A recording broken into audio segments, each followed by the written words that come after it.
So let's talk about that for which is restaurant order management system. So here.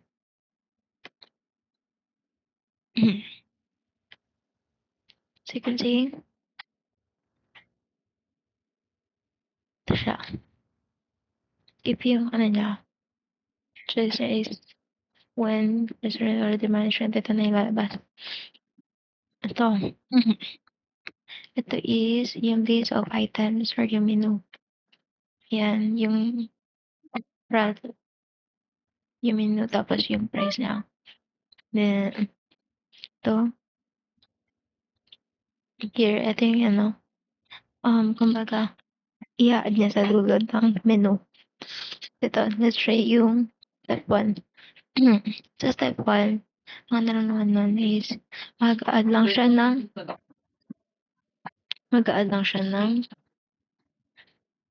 I mean, i-delete niya lang yung mga menu tapos yung price, ganyan. So, ito, sa step 2, ito pala, sa step 2, itong insert is, i-add niya lang siya sa menu na soup of the day, tapos 90, tapos sa una to, soup of the day. Then, itong pizza, yung itong appendix sa dulo siya ng menu i-add.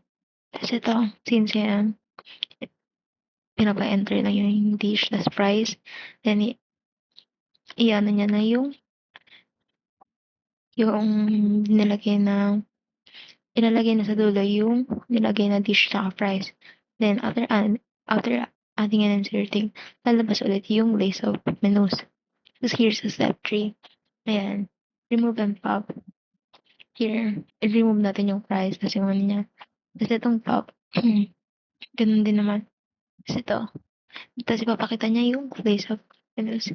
Then after sorting, sa step 4 naman, i-ano niya yung lowest to highest na prices. Then, yan niya yung tas highest to ano naman, lowest to highest, then highest to lowest.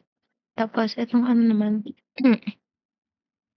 siyan lalagay niya yung list niya ulit. Tapos here, ayan, pinagsama niya na yung, itong extend, pinagsama niya na yung dito sa may una na nilagay kong another menu, which is itong desserts.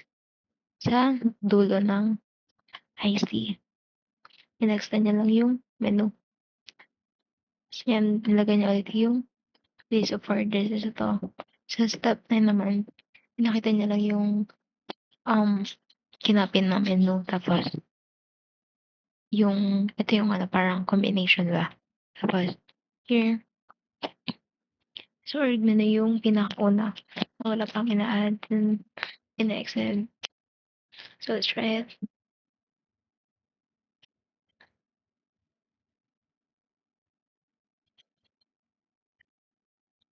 Ayan. Banana. Yun natin 20. Ayan.